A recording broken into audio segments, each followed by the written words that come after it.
Assalamualaikum warahmatullahi wabarakatuh. Kembali lagi bersama saya Fitria Lolovita. Jadi di sini saya akan melanjutkan kembali pembahasan materi di pertemuan ketiga ini, yaitu mengenai sistem informasi dan CBIS. Jadi di materi ini saya akan membahas mengenai end user computing.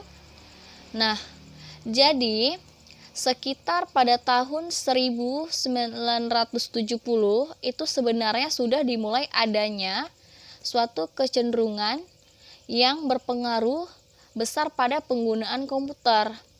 Nah, kecenderungan ini adalah meningkatnya minat pemakai dalam mengembangkan aplikasi komputer mereka sendiri gitu ya.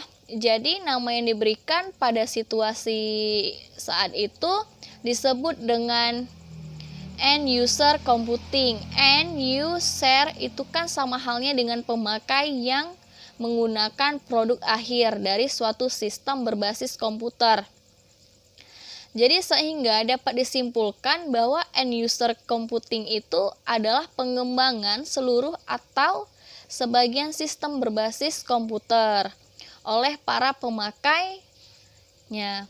Jadi kalau di sini ya didefinisikan bahwa end user computing itu adalah suatu lingkungan yang memungkinkan user secara langsung dapat menyelesaikan sendiri persoalan-persoalan terhadap kebutuhan informasi.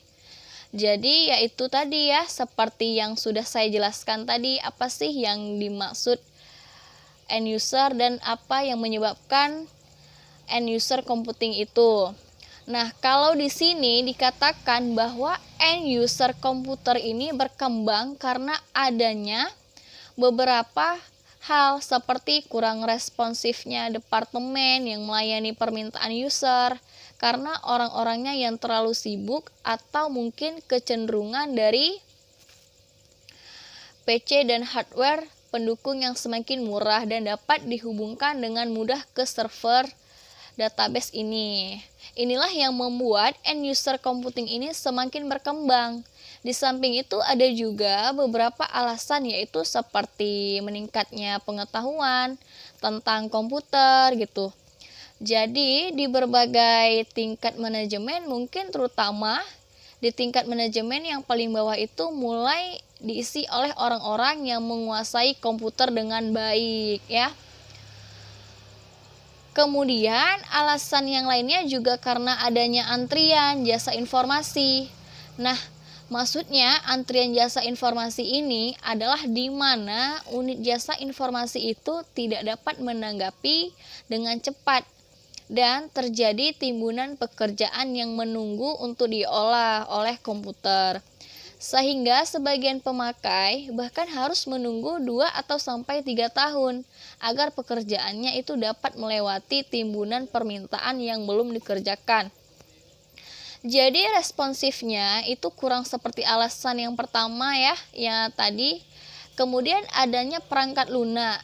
Jadi itu dengan adanya perangkat lunak, jadi ini baik perusahaan perangkat keras atau hardware maupun perangkat lunak software untuk memproduksikan perangkat lunak yang mampu melaksanakan tugas-tugas bisa dan akuntansi dasar maupun menyediakan informasi untuk pengambilan suatu keputusan.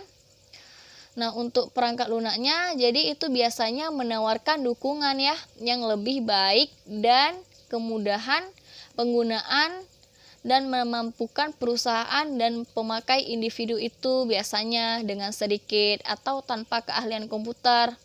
Jadi ya, kenapa sih end user computing itu bisa muncul di situ ya? Jadi sebenarnya end user, dengan adanya end user computing ini sebenarnya para pemakai itu tidak perlu bertanggung jawab penuh dengan dalam pengembangan sistemnya. Tetapi mereka harus melakukan sebagian pengembangan sistem ya. Dalam banyak kasus tetap mengakui itu harus bekerja sama dengan para spesialis informasi. Jadi untuk dapat bekerja bersama-sama untuk mengembangkan sistem ya, Karena itu maka konsep end user komputer ini tidak berarti bahwa para spesialis informasi itu tidak dibutuhkan lagi. Nah, siapa saja sih yang termasuk di dalam spesialis informasi itu? Jadi dapat kita lihat di situ ya, di slide ini. Jadi pada perusahaan yang sepenuh waktu bertanggung jawab mengembangkan dan memelihara sistem berbasis komputer. Nah, yang termasuk dalam peti alis informasi di sini itu ada analis sistem, kemudian ada pengelola database, ada spesialis jaringan, ada programmer, dan ada operator. Nah, masing-masing kira-kira tugasnya seperti apa ya? Oke, next. Jadi, saya ambil dari bukunya Raymond McClure yang menjelaskan mengenai spesialis informasi ya. Yang pertama yaitu mengenai analis sistem. Jadi, untuk analisis sistem ini adalah suatu pakar dalam mendefinisikan suatu masalah gitu, dan menyiapkan dokumentasi yang tertulis mengenai cara komputer dalam membantu pemecahan suatu permasalahannya ya. Dan untuk analisis Gemini sendiri, dia bekerja sama dengan pemakai mengembangkan sistem yang baru dan memperbaiki sistem yang sekarang. Itu ada. Jadi kalau untuk analis sistem itu membantu mendefinisikan masalah yang ada dalam perusahaan tersebut ya. Misalkan perusahaan tersebut ada rencana untuk mengembangkan suatu sistem atau ada rencana untuk mengganti sistemnya. Seperti itu. Dan yang kedua adalah pengelola database. Nah, kalau untuk mengolah database ini, itu merupakan suatu kumpulan data komponen yang terintegrasi, biasanya diatur dan disimpan menurut suatu cara yang memudahkan dalam pengambilan keputusan. Nah, pengelola database ini dia bekerja sama dengan pemakai dan analisis sistem untuk menciptakan database yang berisi data-data yang diperlukan untuk menghasilkan informasi. Tentunya bagi para pemakai yang nantinya akan menggunakan sistem tersebut ya. Kemudian yang ketiga adalah spesialis jaringan lokal. Spesialis jaringan ini menggabungkan keahlian di bidang komputer dan telekomunikasi. Dia bekerja sama dengan analisis sistem dan pemakai yang untuk membentuk suatu jaringan komunikasi data yang nantinya dapat menyatukan berbagai sumber daya komputer yang tersebar gitu. Jadi nanti pengelolaannya bisa terpusat ya. Bisa terpusat ya kalau misalkan itu datanya itu semula tersebarnya kemudian programmer. Nah, kalau untuk programmer ini menggunakan dokumentasi yang disiapkan oleh analis sistem untuk membuat kode instruksi atau kode programnya ya, yang nantinya mengubah komputer itu, mengubah data menjadi informasi yang diperlukan. Jadi nanti membuat programnya sesuai dengan apa yang diarahkan oleh si analis sistem. Kemudian yang kelima ada operator, yang kalau operator ini yang mengoperasikan peralatan komputer, baik itu berskala seperti komputer mainframe atau komputer mini gitu. Jadi yang menjalankannya ya yaitu adalah operatornya. Nah, next. Oke, baik. Kemudian kita lanjutkan bahwa untuk Computer Basic Information System, ya, kenapa bisa muncul Computer Desk, istilah Computer Based Information System? Jadi sebenarnya pada awalnya itu komputer itu kan mula-mula digunakan sebagai sistem informasi akuntansi. Nah, kemudian disadari memiliki potensial sebagai suatu sistem informasi manajemen. Kemudian selanjutnya lagi diperhatikan itu meluas pada bidang seperti sistem pendukung keputusan dan kemudian sistem berbasis pengetahuan ya. Dan yang kelima, bidang aplikasi ini itu nanti membentuk suatu sistem informasi. Jadi komputer atau dikenal dengan istilah Computer Information System.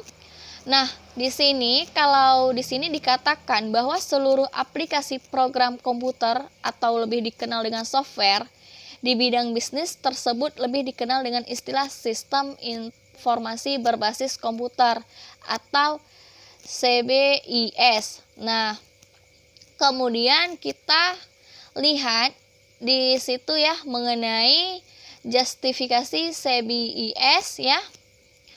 Pada justifikasi CBIS ini ya, pada gambar ini sebenarnya menunjukkan bagaimana di situ para spesialis informasi ya secara tradisional itu bekerja sama dengan pemakai untuk mengembangkan sistem berbasis komputer.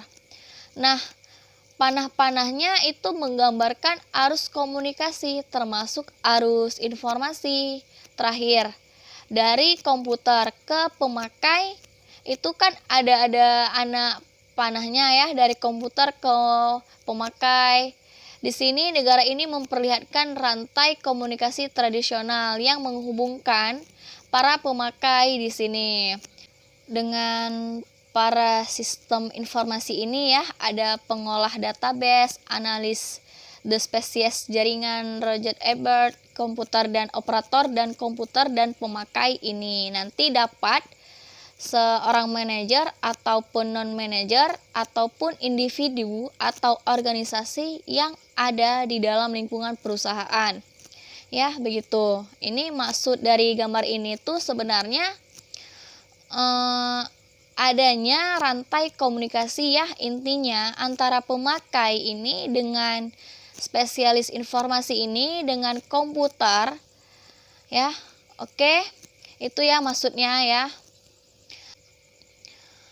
Oke, kemudian saya lanjutkan lagi untuk konsep dasar CBIS tadi ya. Tadi kan sebelumnya kelima subsistem itu ada kelima sistem ini, ada sistem informasi, akuntansi, kemudian berkembang ke sistem informasi manajemen. Kemudian digunakan untuk sistem pendukung penunjang keputusan ya. Dan yang keempat ada otomisasi kantor. Dan yang kelima ada sistem pakar. Jadi sudah dijelaskan ya. Nah, apa sih yang dimaksud dari kelima subsistem yang ada di CBIS ini? Kita akan bahas satu persatu ya. Jadi oke. Ini juga saya ambil dari bukunya Raymond M. Sikleut ya. Di situ yang pertama adalah sistem informasi akuntansi.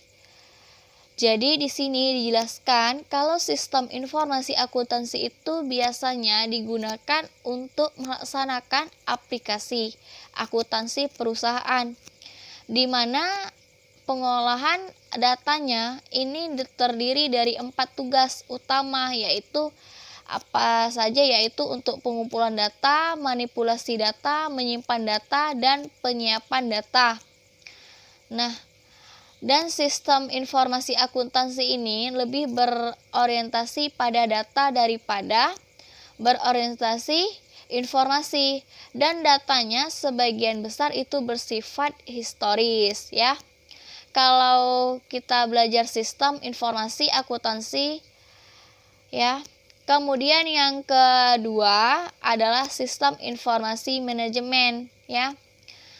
Jadi merupakan salah satu dari 5 subsistem utama CBIS tadi yang memiliki tujuan, yaitu untuk memenuhi kebutuhan informasi umum semua manajer dalam perusahaan atau dalam unit organisasional perusahaan gitu.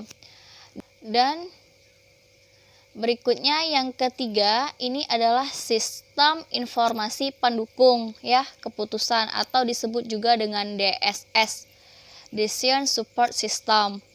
Jadi karena sistem informasi manajemen tadi itu mengalami kegagalan, Dan kegagalan-kegagalan ini telah meyakinkan para spesialis informasi bahwa harus ada cara lain yang dapat membantu para pihak pencari pemecahan masalah dalam mengambil suatu keputusan.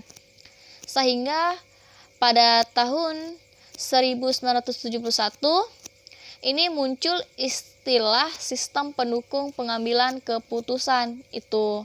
Dan mereka yakin bahwa sistem itu seharusnya dibuat untuk pemecahan masalah gitu.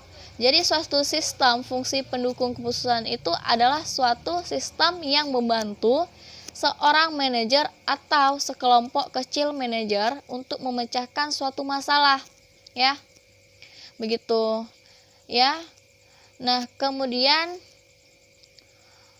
yang keempat adalah otomisasi kantor atau disebut juga dengan istilah OA ya, atau Office Automation.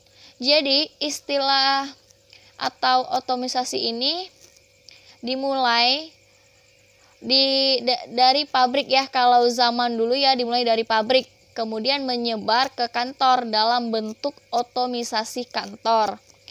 Atau di awalnya ini sebenarnya dimaksudkan untuk membantu pekerja sekretariat dan administratif, tetapi karena kemampuannya untuk memudahkan komunikasi secara formal ataupun informal dengan orang-orang baik itu yang di dalamnya maupun di luar perusahaan, maka ini menarik para manajer dan profesional ini sebagai pemakai. Nah, kemudian semua pemakai ini menggunakan ini untuk meningkatkan produktivitas dari mereka. Ya, ini sendiri itu nanti disesuaikan untuk memenuhi kebutuhan dari tiap manajer. Ya, sejak permulaan ini pengolahan kata buat processing ini, maka teknologi-teknologi lain yang telah diterapkan untuk pekerjaan kantor itu sudah dikenal dengan istilah otomisasi kantor, seperti itu ya. Oke. Kemudian yang kelima ini adalah sistem pakar atau expert.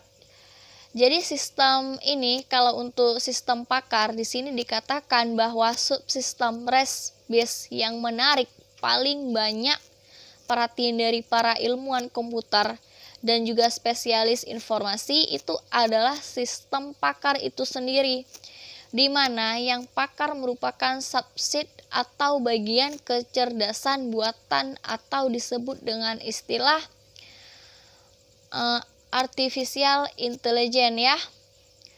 Jadi kecerdasannya buatan ini bisa diartikan sebagai kegiatan menyediakan mesin seperti komputer dengan kemampuan untuk menampilkan perilaku yang dianggap cerdas. Jika itu diamati pada manusia, dan sistem pakar itu sendiri memiliki 4 bagian utama. Ada yang namanya user interface, ada yang namanya NULEB, kemudian ada yang namanya interface engine, dan juga ada yang namanya development engine. Nah, kemudian kalau knowledge base ya, di situ biasanya menggunakan aturan-aturan untuk mengekspresikan logika masalah yang pemecahannya nanti dibantu oleh sistem pakar. Sedangkan kalau interface engine itu nanti menggunakan penalaran yang serupa dengan manusia dalam mengolah isi dari knowledge base. Sedangkan kalau development engine itu terdiri dari bahasa pemrograman atau interface enzim ya, yang selalu disebut sebagai sistem pakar. Jadi di sini dikatakan itu dikenal juga dengan sistem berbasis pengetahuan atau knowledge base system, yaitu merupakan suatu program komputer yang mencoba untuk mewakili pengetahuan dari faktor manusia dalam bentuk heuristik ya. Istilah dari Heuristik ini itu biasanya diturunkan dari kata Yunani yang sama dengan kata eureka gitu ya, berarti menemukan. Jadi heuristik itu merupakan suatu rule of thumb atau suatu aturan dengan dugaan yang baik ya. Itu dia. Jadi yang saya jelaskan mengenai subsistem yang ada di dalam CPU itu sendiri. Nah, ini dia penggambarannya seperti ini ya. Kalau dari penjelasan yang sudah saya berikan tadi, tentunya dengan adanya CBIS ini diharapkan masalah yang ada ini bisa dipecahkan sehingga bisa mengambil suatu keputusan. Oke, jadi ini adalah sebuah gambar ya, contoh-contoh sistem informasi seperti misalkan untuk tiket ya, ada sistem pemesanan tiket. Ini untuk berkaitan dengan pendidikan ya. Ini rumah sakit ya. Dan ada layanan pemerintah. Jadi ini sudah di Message the System Information. Jadi sebenarnya sudah masuk ke berbagai bidang, yaitu ke berbagai bidang apapun itu, karena apa yang memang karena ingin ada perubahan baik itu dalam segi layanan, dalam kinerjanya ya, seperti lebih baik dan semakin baik lagi, sehingga masalah-masalah yang ada itu bisa diminimalisir atau sedikit mungkin gitu ya. Oke. Nah, kemudian ini ada salah satu contoh dari sistem informasi administrasi keuangan siswa berbasis web. Jadi, ini ada prosedur sistem berjalannya, di mana prosedur sistem ini masih pengolahan datanya masih menggunakan sistem yang manual. Jadi nanti kita akan diminta untuk dibuatkan sistem usulannya ya. Sistem jadi, kalau dari manual ada usulan berarti nanti akan menghasilkan sistem yang terkomputerisasi. Nah, kita lihat ya. Tapi di sini kita harus tahu dulu mengenai proses bisnisnya atau mengenai prosedur sistem berjalannya dahulu gitu. Itu seperti apa? Jadi di sini di sistem informasi administrasi keuangan siswa ini proses administrasinya masih menggunakan pencatatan pada buku besar. Nah, pada saat pencatatan pembayaran siswa dan pencarian data ini membutuhkan waktu yang lama sehingga tidak maksimal dalam melayani para siswa atau orang tua murid dalam melakukan transaksi. Untuk itu, dibutuhkan suatu aplikasi yang dapat membantu dalam mengolah data dengan baik sehingga dapat menghasilkan suatu informasi yang cepat dan akurat.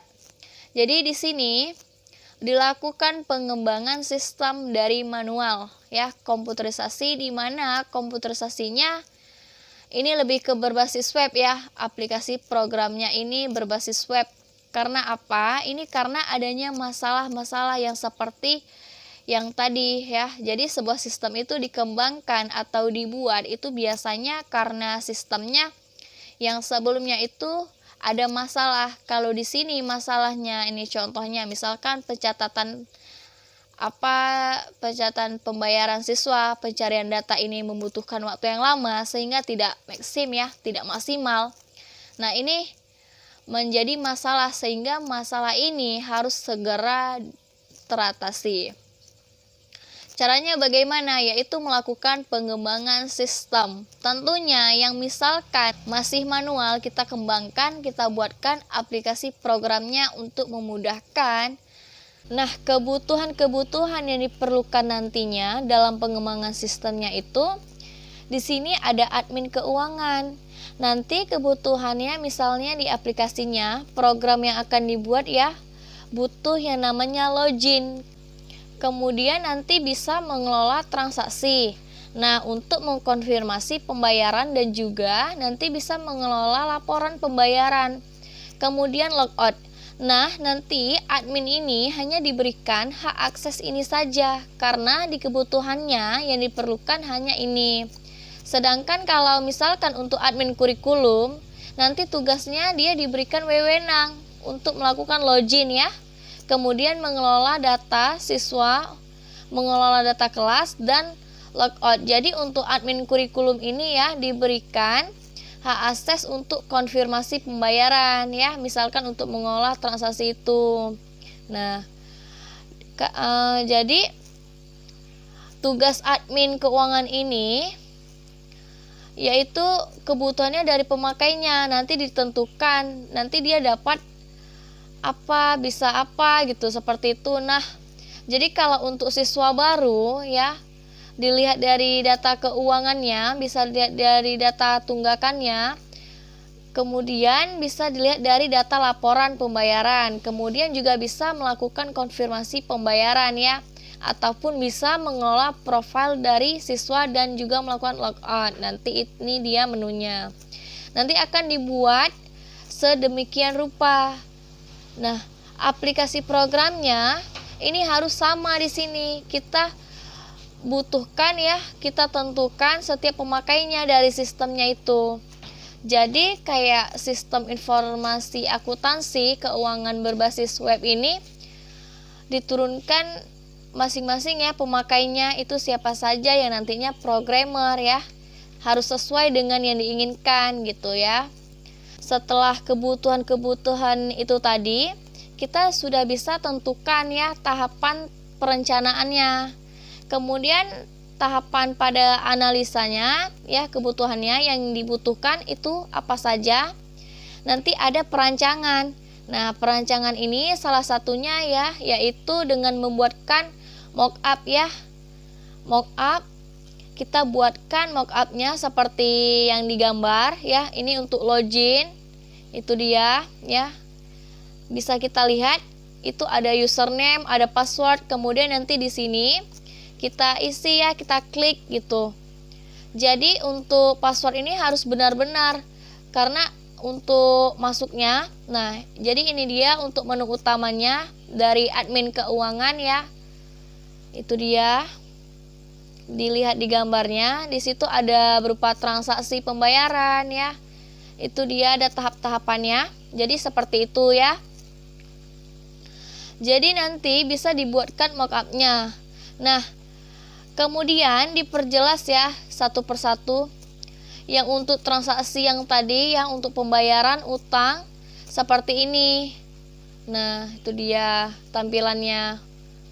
Seperti ini juga untuk laporan pembayarannya. Jadi tadi kebutuhan-kebutuhan yang sudah ditentukan tadi kita buat mock-up-nya satu persatu. Bisa kita cek, oh nanti apakah sudah sesuai dengan yang kita definisikan tadi dengan kebutuhannya. Oh, kita lihat ke aplikasinya, programnya, ada semuanya. Berarti itu sudah sesuai ya. Nah, itu dia. Dapat kita lihat. Nah, jadi itu saja yang dapat saya sampaikan mengenai di pertemuan ketiga ini ya. Lebih dan kurang saya mohon maaf. Wassalamualaikum warahmatullahi wabarakatuh.